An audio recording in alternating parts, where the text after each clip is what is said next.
Salam à tous la famille, c'est Ben Grisou. Aujourd'hui on se retrouve pour un nouveau débrief. Enfin une victoire de l'équipe de France après 4 matchs sans victoire. Enfin, ça allait être le cinquième match sans victoire. On a fini par gagner 2-0 face à une Autriche. Une Autriche qui était à notre portée. On les a dominés du début jusqu'à la fin de la première minute à la 90e. Même en première mi-temps, à part peut-être vers la fin de la première mi-temps où je voyais des Autrichiens poser un peu plus le pied sur le ballon. Les Autrichiens qui faisaient que des fautes, bloc bas, qu'ils étaient en attaque, ils étaient nuls à chier, pas offensivement nuls, donc on les a maîtrisés. On a raté beaucoup d'occasions. En première mi-temps, tu vois que l'équipe de France, elle doit mener au score avec la parade que fait le gardien autrichien sur Griezmann et juste avant le retourné acrobatique de Tchouaméni. Donc les Bleus ont manqué d'efficacité, mais au final, on a réussi à percer, à ouvrir le score grâce à un déboulé dans l'axe de Kylian Mbappé qui frappe dans l'axe. Le gardien anticipe sur le côté droit. Finalement, il prend le but. Derrière, Griezmann qui arrive à te faire un centre à la place on va dire, de Jonathan Klaus, parce que de base, c'est Jonathan Klaus qui est sur le côté pour faire des centres. Là, c'est Griezmann qui s'est mis sur le côté et qui, au final, a fait un centre du pied droit pour Olivier Giroud qui met encore son 49e minute. Le mec, il est à deux buts. Deux buts de Thierry Henry, il atteint Thierry Henry. Il atteint les 51 buts de Thierry Henry en mettant deux buts. S'il met un doublé contre le Danemark, il atteint Thierry Henry. Donc c'est fort ce qu'il fait Olivier Giroud. Mais moi, sincèrement, j'ai beaucoup aimé le match de Tchouaméni. Il y en a beaucoup qui disent, j'ai entendu, ouais, Tchouaméni, un mauvais match et tout. J'ai aimé son match au milieu de terrain. Il a été excellent. Voilà, excellent au milieu de terrain. Tu sens en fait que le mec, il s'adapte. Premier match avec le Real Madrid, c'est compliqué. Vite, il arrive à s'adapter. On voit, il fait une super passe pour Rodrigo, etc. Voilà, avec le Real, il s'est adapté parfaitement. Et là, le match qu'il a fait ce soir, c'est peut-être contre l'Autriche, ok. Mais sincèrement, j'ai l'impression qu'il est là depuis longtemps, qu'il est habitué depuis longtemps à être là en équipe de France, même si ça fait déjà quand même un an. Et on dirait qu'il est expérimenté de plus de 5 ans. Et il a fait un super match aujourd'hui, Tchouaméni. Il a été excellent. Au milieu de terrain, il était présent, il récupérait les ballons, il était offensivement, c'était parfait. Il aurait même pu marquer un but sur un retourné acrobatique si le gardien Benz là n'aurait pas arrêté ce ballon. Benz, je me suis dit, il fait des parades, il fait des meilleures parades que Courtois, j'ai l'impression. Chouameni, j'ai bien aimé. Fofana aussi sur le côté, à côté de Chouameni, bah, j'ai bien aimé aussi. Sur le côté, bah, Ferland Mendy, j'ai beaucoup apprécié, j'ai apprécié son match. J'ai apprécié son match. Il était là sur le côté. Il me faisait un peu penser à Nuno Mendes au Paris Saint-Germain, toujours présent sur le côté. Tu sens qu'il est là pour mettre les centres, qu'il est là pour apporter offensivement du danger. Tu sens qu'il est parfait. Par contre, Jonathan Klaus sur le côté.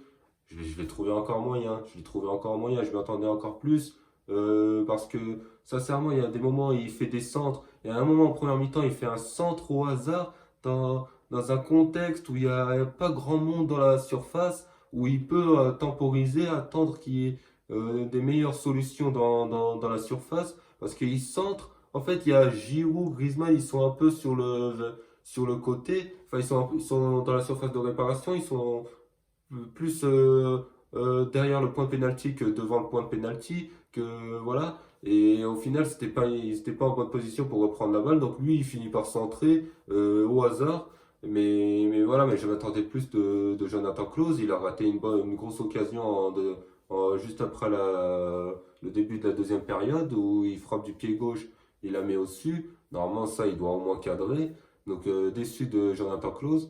Après Griezmann, bah, Griezmann il fait son match. Moi j'ai un match intéressant d'Antoine Griezmann, il fait quand même une passe décisive.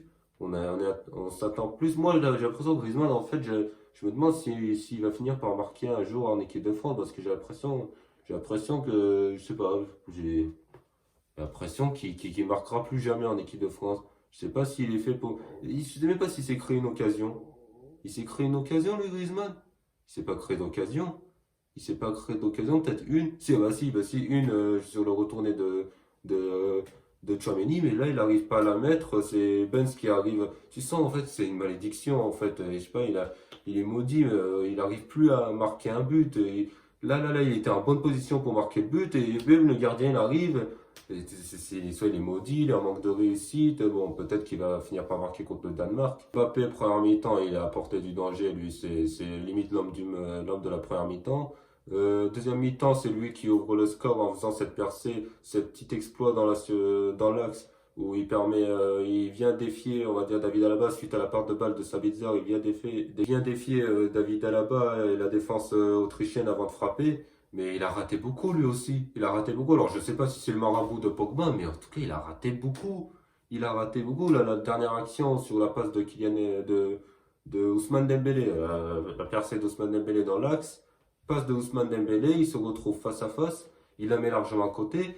Quelques minutes avant, il arrive face à face au gardien, crochet, d'accord, ok, mais il pousse le ballon trop loin. Au final, il y avait un hors-jeu, mais ça, c'est encore Mbappé. Moi, à mon sens, il doit arrêter de faire tout le temps ses crochets, de tenter de dribbler le gardien. Il faut qu'il frappe juste avant. Et il peut passer à côté d'un doublé ou d'un triplé en faisant tout le temps des crochets comme ça. Il arrive devant le gardien, il frappe. À ras de terre, fin de frappe, il a juste le gardien, bim, but. Au lieu de faire un crochet. Là, il a fait un crochet, ça lui a réussi. Au final, non, ça lui a pas réussi parce qu'il a poussé la balle trop loin. C'est dommage parce que, bon, au final, il y avait un jeu. Et Giroud, bah, en première mi-temps, je l'ai pas trop vu. Il attendait les ballons dans la surface. Il s'est créé quelques situations. Au final, il n'arrivait pas à marquer. Là, il arrive à marquer de la tête sur un centre de Griezmann. Donc là, il en est à 49, il en est à 2 buts de Thierry Henry. Vraiment, après, je sais pas. Je me demande s'il va réussir à battre le record. Il faudrait qu'il mette à tripler contre le Danemark. Parce que est-ce qu'après là, il va être repris pour la Coupe du Monde? Ça, bah, si Benzema il est pas là, il va être là Benzema, mais j'espère pas. Mais si Benzema il est blessé pour la Coupe du Monde, j'espère pas. Et je vois pas comment Olivier Giroud ne sera pas à la Coupe du Monde. Euh, mais par contre, si Benzema, ce qui est fort probable, si Benzema va à la Coupe du Monde, il va y être. De toute façon, Benzema, normalement. J'ai pas envie nous porter la poisse, mais si Benzema va à la Coupe du Monde, je vois pas Olivier Giroud à la Coupe du Monde.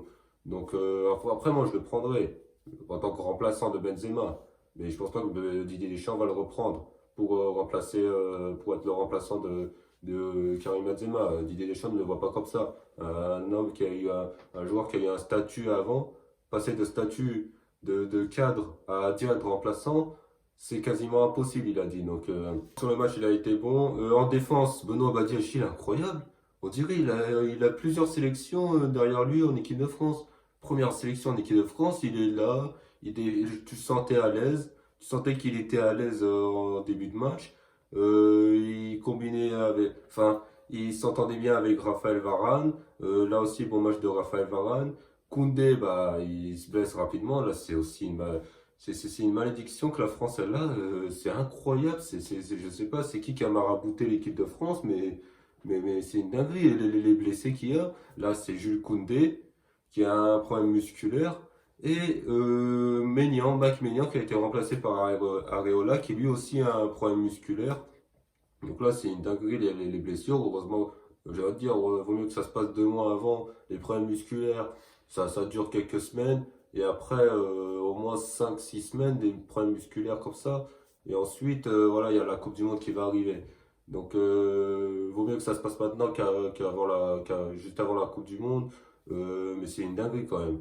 Après, du coup, c'est Saliba qui est rentré en jeu. Saliba, ça tient la route. En vrai, Saliba est super, très bon match. Il n'a pas non plus été inquiété par l'attaque autrichienne qui a été faible.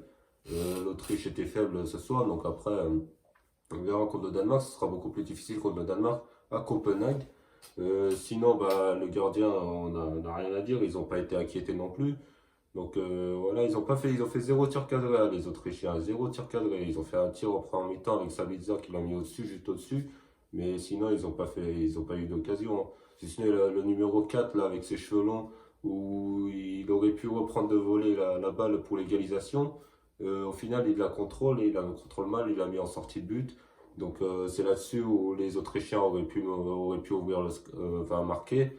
Mais au final, ils étaient faibles offensivement. C'était très très faible offensivement. Voilà l'équipe de France pour l'instant qui est que troisième de sa poule, qui n'est pas reléguée en Ligue B. Il faut savoir que si l'équipe de France ne gagne pas contre le Danemark, mais que l'Autriche gagne son match, l'équipe de France sera reléguée en Ligue B. Donc il faudra absolument gagner contre le Danemark pour être sûr de ne pas aller en Ligue B, de ne pas se taper la honte quoi. Pour cela, la famille, j'espère que vous avez apprécié la vidéo. Si vous avez apprécié ce débrief, comme d'habitude, vous likez, vous commentez, vous partagez. Sur ce, moi je vous dis à plus tard pour un prochain débrief.